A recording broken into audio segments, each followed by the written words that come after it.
à toutes et à tous, ma team Kiffer, j'espère que vous allez bien. Aujourd'hui pour cette nouvelle vidéo, on se retrouve pour le résumé complet de l'étape 10 du Tour de France 2022. Une étape accidentée au programme, on pourrait appeler ça une étape de montagne, mais les cols sont assez roulants. Donc on la qualifiera plus d'étape accidentée pour les baroudeurs, pour une échappée qui va au bout. Avec donc 5 difficultés au programme. La première, une côte de 4ème catégorie, enchaînée d'un col de 3ème catégorie, mais plutôt roulant, 3,8% de moyenne. Ensuite, une côte encore de 4ème catégorie, la montée de l'altiport de Megève, plus un autre faux plat montant pour arriver dans la ville de Megève. 148 km au programme, étape assez courte au final, une étape après journée de repos. C'est souvent là où on a des défaillances. Ça ne sera pas un profil très sélectif, donc on ne devrait pas avoir de défaillance de favoris, mais plutôt une échappée qui jouera la victoire d'étape. Donc au début de l'étape, l'échappée a eu du mal à se dessiner, c'est normal. On avait quand même beaucoup de coureurs qui visaient une victoire d'étape, beaucoup d'équipes qui n'ont pas encore gagné. Donc là on est à 58 km de l'arrivée, là on a enfin une échappée, la première fois de la journée, qui a pris du champ, 25 coureurs qui sont partis. Dans cette échappée on retrouve notamment Dylan Van Baarle, Filippo Ganna, Nico Schultz. On retrouve aussi Magnus Cort Nielsen qui avait beaucoup animé la première partie, la première semaine de course. Donc ça c'est le peloton. Et les UAE mènent le train du peloton. 6 minutes 15, le coureur le plus dangereux dans l'échappée, c'est Lennart Kamna qui a 8 minutes 47 au classement général. Donc les UAE gèrent pour pas que l'écart non plus augmente de trop. Là on est dans l'échappée, on voit donc qu'il y a quand même pas mal de formations de représenter, la DSM, on l'a dit, la Ineos avec Van Baarle, la Bike Exchange avec Nico Schultz, beaucoup de coureurs surreprésentés. Pour la Cofidis, on a par exemple Benjamin Thomas et Yon Izagirre. On a notamment Luis Leon Sanchez pour la Bahreïn, un coureur expérimenté des échappées, Mats Pedersen pour la Trek, Pierre Roland pour la Bike Exchange également. Donc là qui attaque pour aller prendre le point en haut de cette côte de première catégorie, donc une côte de 4ème catégorie. C'est tout simplement la côte de Châtillon-sur-Cluse. Avant-dernière difficulté de la journée. Là on est à 50 km de l'arrivée, 47 maintenant, ça discute dans le peloton, tout va bien pour Romain Bardet après ses différentes chutes, il s'est bien remis et il est calé dans les routes de ses équipiers. En tête de la course ça s'est un peu attaqué mais finalement ça s'est regroupé, tout le monde est encore, les 25 coureurs sont encore présents dans cette échappée. On voit à l'image Christophe Laporte, bon les voir plusieurs fois ça nous permet de faire l'effectif parce que quand on a 25 coureurs ça fait du monde. Alberto Bettiol justement qui a attaqué lui dans l'échappée. Alors il y a eu un souci durant l'étape, l'étape a été stoppée. Alors pourquoi? Tout simplement parce que des personnes ont décidé de manifester sur la route. C'était certainement quelque chose pour le climat ou tout ça qu'on a entendu parler. Donc la route a été bloquée, le peloton de son côté est ralenti mais pas totalement stoppé. En fait on va refaire un départ là où les coureurs de l'échappée ont dû être arrêtés pour cause de manifestations et de routes bloquées. On voit donc ici la neutralisation de l'étape, c'est très rare sur le Tour de France. Il y avait déjà eu des neutralisations en 1998 pour une manifestation des coureurs eux-mêmes qui avaient décidé de s'arrêter. Il y avait déjà eu des manifestants qui avaient intervenu sur le peloton où notamment on avait une célèbre image de Bernard Hinault qui s'était battu pour libérer la route par rapport tout simplement à des manifestants. On avait eu des tracteurs il n'y a pas si longtemps qui avaient bloqué le Tour de France mais ça n'avait pas neutralisé l'étape. Là c'est une étape neutralisée comme ce qu'on a pu avoir pour les problèmes climatiques avec la grêle et tout ça. Mais l'étape n'est pas stoppée, elle va redémarrer plus tard. On voit donc les coureurs de l'échappée tels que Pierre Roland qui en profite pour se rafraîchir. On voit ici Luis Leon Sanchez, Fred Wright qui se reposent un petit peu, ils en profitent les coureurs, c'est normal. Le peloton qui va être arrêté à son tour et lui c'est Alberto Bettiol qui était parti tout seul en tête. Donc on a lui tout seul devant et les 24 coureurs échappés en poursuivant à une vingtaine de secondes. Mais Alberto Bettiol il a réussi à passer le barrage fait par les manifestants, que les échappés étaient trop nombreux donc la route était prise, vous l'avez bien compris. Donc Bettiol il pédale, hein, il veut pas refroidir donc il fait des tours en rond.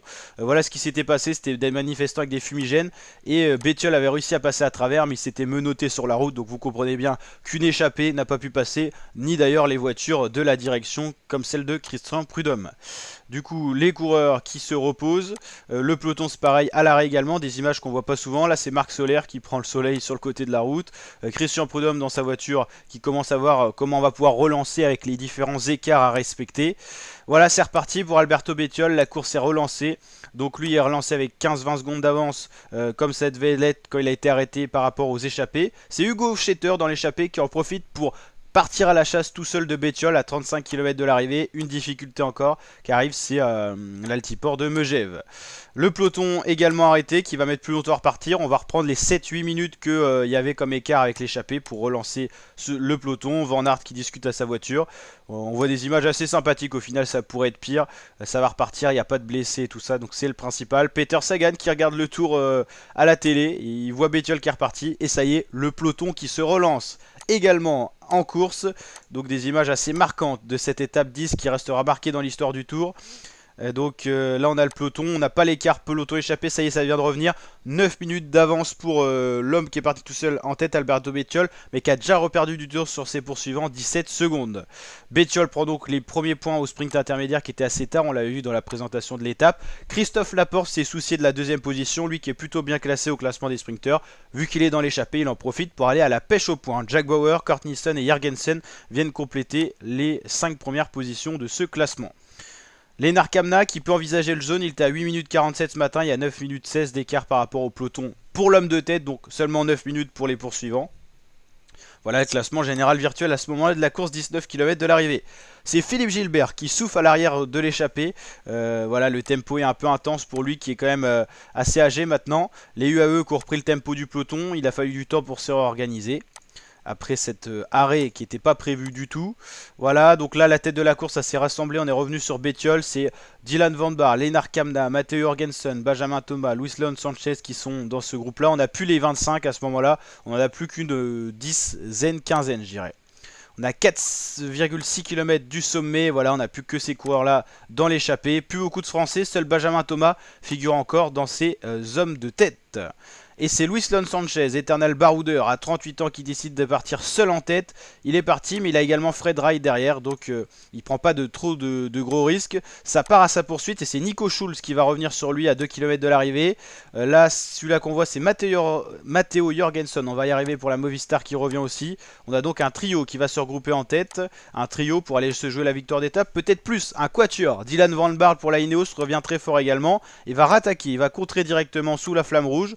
À moins d'1 kilomètre, il va se faire rattraper. Là, c'est pas la ligne d'arrivée, vous inquiétez pas.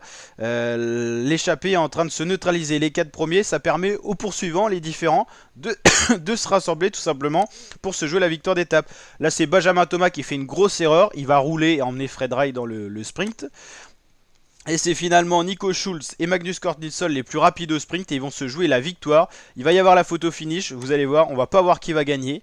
Et au final, c'est Magnus Cort Nielsen qui va remporter cette étape. Les coureurs ont été au bout d'eux-mêmes, notamment pour les échappés. Et Magnus Cort Nielsen, le Danois, remporte cette étape. On va aller voir le classement de l'étape. Hop. Là, Magnus Cort Nielsen s'impose donc à la photo finish face à l'Australien Nico Schulz de la Bike Exchange. Luis Leon Sanchez un peu décevant fait 3, Jorgensen 4, 5e Van Baarle, 6e Zimmerman. Le premier français Benjamin Thomas 7e qui s'est sacrifié pour revenir sur les premiers mais donc il a oublié toute chance de victoire d'étape.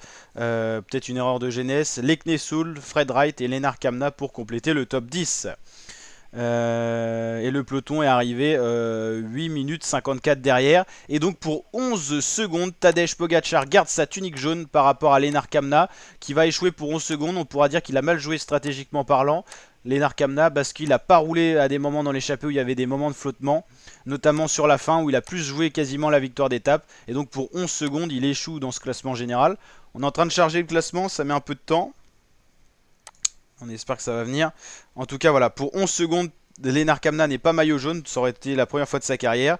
Et puis après, le classement général reste celui-là qui était à l'origine. Si Luis Leon Sanchez repasse 10e aussi, parce que voilà, c'était les coureurs les mieux placés de l'échappée avec 8 minutes d'avance sur le peloton. Ça leur permet de se replacer. C'est anecdotique.